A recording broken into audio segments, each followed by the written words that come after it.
对于现在的辉宝和瑞宝来说，100斤已经不再是目标了，而是变成了起点。不过爱吃奶的习惯仍是没变，大雪天里给妈妈扑倒在雪地里就开始要奶吃，姐妹俩一点也不觉得害羞。虽然辉宝这里没吃窝头，体重也没落下，但爷爷们仍需要不断尝试。永宽这里今天又带来了胡萝卜窝头串，2个爷爷现在做梦都是辉宝给窝头吃掉的样子。永宽拿起其中一个，在姐妹俩面前晃了晃。开始辉宝还是很好奇的凑着小鼻子一直追着闻，但当闻到窝头的气味，立马就缩了回去，将其让给了姐姐。以前面对姐姐吃竹子，辉宝都要抢上一抢，现在瑞宝当着辉宝面吃胡萝卜都不屑一顾了。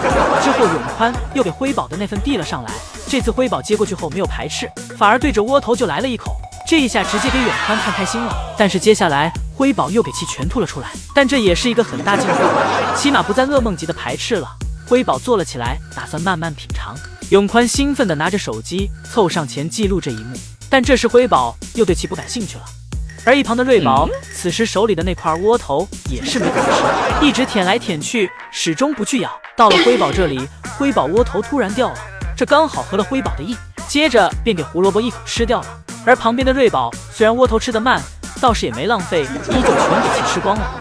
而永宽相信辉宝今天能舔窝头，明天就能吃窝头，这让永宽充满了这信心和斗志。每天奶爸来房间喊爱宝的声音，就是爱宝有理由脱困的时候。爱宝听到奶爸喊自己后，立马抛开姐妹俩，表示你们爷爷喊妈妈有点事儿，自己要去办点事儿。之后爱宝来到了另一个房间，开始吃自己的早饭。安排上爱宝后，将爷爷又来安排瑞宝辉宝。姐妹俩的盆盆奶现在到了倒计时阶段，吃一顿少一顿了。随着成长，瑞宝吃盆盆奶都不会将其洒出来了，而今天将爷爷又为宝家造了雪。姐妹俩一出门就来到了高高的雪堆上，姐妹俩细心的发现今天园区的地平线比昨天高了不少。爱宝也发现了，爱宝这里吃完饭走下小亭子，一脚陷进了雪堆里。瑞宝在园区兜兜转转，来到了妈妈的小木床前，从上面捡了一根冰溜子下来，放在嘴里跟吃冰棒一样。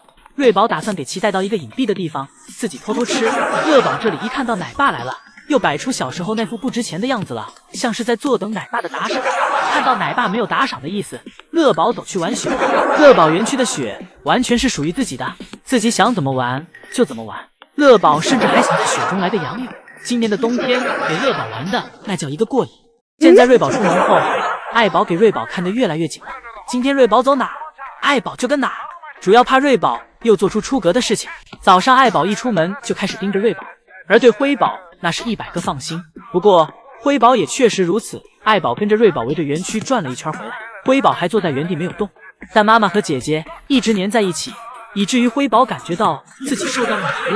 爱宝赶着瑞宝回家，却没管辉宝，这给辉宝气的觉得自己有点没被瞧得起。辉宝望着妈妈和姐姐离开，在园区开始撒泼打滚，跟妈妈示意，你俩就等着吧，等哪天我也爬到树上，让你们瞧瞧，让你们刮目相看，让你们再也不敢这样轻视我。一会儿辉宝回到家，依旧是特立独行，根本不黏妈妈，自己去到了小树上吃竹子。就这样在树上一边吃竹子一边看着妈妈和姐姐。不过也不能怪爱宝对辉宝冷落，只能说瑞宝最近太黏爱宝了。这一点早在1周前将爷爷就发现了，还发视频告诉过姨姨们。瑞宝向来对事情和环境敏感，或许瑞宝是感觉到自己快要和妈妈分开了，毕竟除了爷爷们觉得瑞宝辉宝是时候独立了，就连圣熙姨母在节目里也开始提及这个事情了。饲养员们相互谈论时，瑞宝指定是偷偷听见了，所以最近瑞宝才一直黏着妈妈，舍不得和妈妈分离。宝辉宝白天折腾了一天，终于迎来了下班。爱宝此时已经早早地坐在通道门口等待了。这班虽然不是很辛苦，但是爱宝也是1分钟也不想多上。人长大了就有了对下班的执念，就算动物也一样，一旦有了下班和上班之间的区分，那动物也会不想上班。爱宝左等右等，终于等来了通道门的打开。爱宝回去后，宋3岁后脚就来到了园区，丝毫不怕爱宝折返回来偷袭。宋3岁熟练地拿过一根竹子，在上面插上一块胡萝卜，高举在瑞宝辉宝的面前晃来晃去。宋3岁这方法百试不爽，天天就用小零食诱惑姐妹俩。以前宋3岁也没想到定量投喂小零食还有这好处，那就是姐妹俩永远都会对小零食感兴趣，不会吃腻。小吃货辉宝率先按耐不住自己的胃，抱着独木桥从树上滑了下来，然后一点点接近胡萝卜。辉宝下楼梯也不好好下，非要自己给自己摔下来。虽然这样有点痛，但是这样速度比较快。宋3岁没有着急给辉宝胡萝卜，而是拿着胡萝卜给辉宝吊到了通道门口里。等辉宝坐进通道后，才将胡萝卜交给辉宝。之后，宋3岁又去拿新的胡萝卜，这次是为瑞宝准备的。瑞宝此时有点等不及了，主动走向宋3岁，乖乖背掉。瑞宝看懂了宋3岁的意思，所以不和宋3岁过多的拉扯，直接乖乖走进通道门口里吃小零食。不过一会儿，宋3岁离开，瑞宝又掉头走了出来，辉宝紧跟其后。宋3岁苦笑一声，感觉自己被这姐妹俩耍了。小零食被吃了，但活却不给自己干。不过好在姐妹俩只是逗一下宋3岁，看到宋3岁出糗的样子后，就又乖乖走回去了。辉宝，咱可以慢点吃，一口是吃不成胖子的。辉宝这是眼看自己的体重马上就要被妹妹追上了。辉宝今天拼命的吃竹子。最近瑞宝对着辉宝的体重是步步紧逼，这让辉宝感觉自己园区灰大王的地位有些不保了。趁着姐姐睡觉的功夫，自己要猛吃几口，领先姐姐才行。辉宝这小心思都不藏了，全写脸上了。而且最近辉宝的反骨越加明显，看似最近一直动手的都是瑞宝，但是仔细去看会发现事情的开头都是因为辉宝故意挑事儿。原本瑞宝跟在妈妈后面走得好好的，辉宝这里却在后面咬了瑞宝一下，吓了瑞宝一跳。瑞宝临阵起手，直接对着辉宝就来了一巴掌。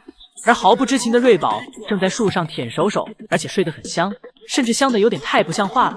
而爱宝此时正坐在小木床上吃竹子，不过下一秒爱宝就又不拘小节了，立马抬起屁股对着窗外正看入神的姨姨们铲起了青团。爱宝铲完青团后还挺爱干净的。爱宝离开小木床，走去了没有青团的小亭子上。爱宝来到小亭子上后，又吃了会儿竹子，然后在不知不觉中就睡着了。爱宝这一睡就睡过头了，还是宋爷爷拿小苹果过来给爱宝唤醒了。2块清甜可口的小苹果给爱宝从睡梦中拉了回来。吃完小苹果后的爱宝也意识到自己该下班回家了。爱宝迈着小碎步走下小亭子，乖乖走回了舍内。够不到妈妈的胡萝卜被瑞宝急得团团转，这都怪宋3岁。宋3岁故意给瑞宝碗放出来了一会儿，这才让瑞宝错失妈妈的胡萝卜。瑞宝辉宝越来越机灵了，所以宋3岁必须也要学着长大。一会儿姐妹俩去到树上睡觉，来到园区放竹子。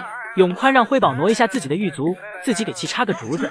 而与此同时的瑞宝这里以为爷爷是在偷偷给妹妹喂小零食，瑞宝主动凑了上来查看，防止爷爷真的偷偷给妹妹喂小零食。